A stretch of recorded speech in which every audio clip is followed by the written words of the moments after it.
ओम शांति। आज कोर्स का पहला दिन कि मैं कौन हूँ। मैं शरीर नहीं हूँ। ये कैसे है पता होना चाहिए कि मैं शरीर हूँ कि मैं आत्मा हूँ। पहले तो ये क्लियरेंस होनी चाहिए। जब कोई मरता है तो क्या कहते हैं, भगवान इसकी आत्मा को शांति दे। कोई नहीं कहता इसके शरीर को शांति दे। यहाँ से एक चीज़ तो क्लियर होती है कि मैं शरीर नहीं हूँ, मैं आत्मा हूँ। जो कि क्या है, आत्मा क्या है, अजर है, अमर है, अविनाशी है। वो शरीर मरता है लेकिन वो नहीं मरती है। शरीर के मरने के बाद भी जिसके लिए हम दुआ करते हैं, भगवान इसकी आत्मा को शांति दे। साइंस भी कहती है वो ट्रांसफ़र हो गई है, यानी कि एनर्जी थी, आत्मा एक एनर्जी थी, वो शरीर से निकल गई है। इसलिए शरीर को क्या बोलते हैं, डेड बोलते हैं, डेड बॉडी बोलते हैं।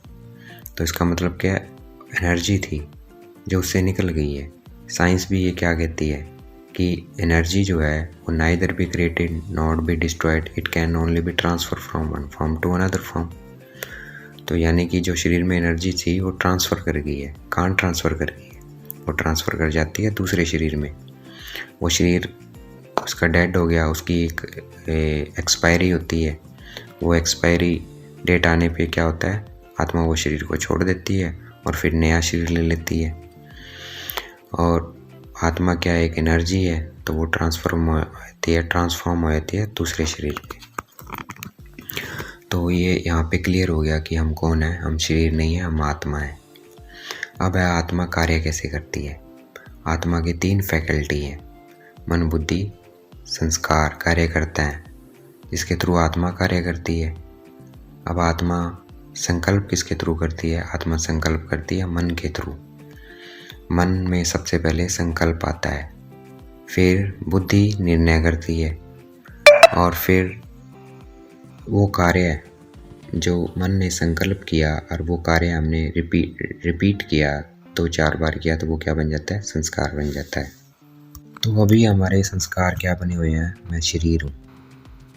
क्योंकि हम अपने को शरीर समझते हैं तो वही संस्कार बन गए हैं। हम कितना भी कोशिश करें, हम आत्मा हैं, पर हम उसमें रह नहीं सकते। क्यों? क्योंकि हमने संस्कार बनाए हैं कौन से, शरीर के। तो अभी इन संस्कारों को हमें परिवर्तन करना है। किसमें, कि मैं शरीर नहीं, मैं कौन हूँ, आत्मा।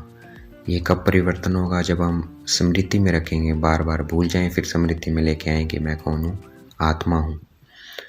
और आत्मा हूँ तभी बुद्धि निर्णय लेगी कि शरीर नहीं, मैं आत्मा हूँ। और जब बार बार ये स्मृति में लाएंगे तो क्या होगा, ये हमारे संस्कार बन जाएंगे। अब इसका फ़ायदा क्या है, शरीर क्यों समझें और आत्मा क्यों समझना है। जो शरीर है, शरीर में क्या है, क्रोध है। अगर हम अपने को शरीर समझेंगे तो क्रोध भी आएगा। काम, क्रोध, मोह, लोभ, अहंकार, ये सब शरीर के गुण हैं, ये आएंगे हमारे अंदर। अगर इनसे छुटकारा चाहते हैं, हम चाहते हैं कि क्रोध नहीं करना है, लोभ ना आए मुझ में, किसी के साथ मेरा लड़ाई झगड़ा ना हो, तो हमें प्रैक्टिस करनी है, मैं कौन, मैं आत्मा। आत्मा के गुण है शांति, ज्ञान, पवित्रता, प्रेम, सुख, आनंद और शक्ति। जितना हम इस स्मृति में रहेंगे तो हमारे संस्कार बिल्ट होते जाएंगे। ये कैसे है, और मैं रहती कहाँ हूँ शरीर में, ये भी पता होना चाहिए। आत्मा का स्थान है मस्तिष्क के मध्य में, भ्रुकुटी के मध्य में, बिल्कुल सेंटर पॉइंट है जो मस्तिष्क आँखों के बीच में, और इस साइड से जो बीच सेंटर पॉइंट बनता है तो मस्तिष्क का, वहाँ पर उसका निवास स्थान है।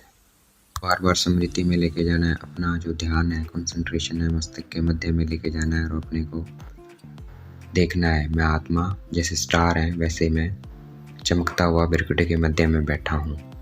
तो हमारे अंदर जैसे जितना हम इस स्मृति में लाएंगे तो हमारे अंदर शांति आती जाएगी, ज्ञान आता जाएगा, पवित्रता, प्रेम, सुख, आनंद और शक्तियाँ आती जाएंगी। आज लड़ाई झगड़ा क्यों है, कि हमें पता नहीं है कि हम कौन है। हम अपने आप को शरीर समझते हैं, इसलिए लड़ाई झगड़ा है। सेम वैसे ही जैसे एक कार है, कार चलाने वाले ड्राइवर को पता है कि मैं इस कार का ड्राइवर हूँ।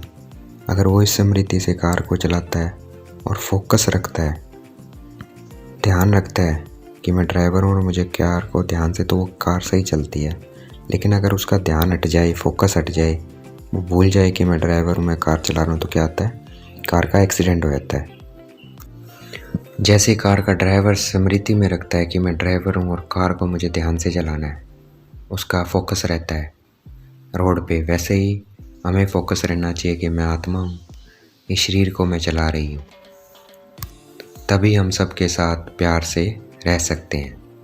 अच्छा, ओम शांति। शुक्रिया मीठे बाबा, शुक्रिया।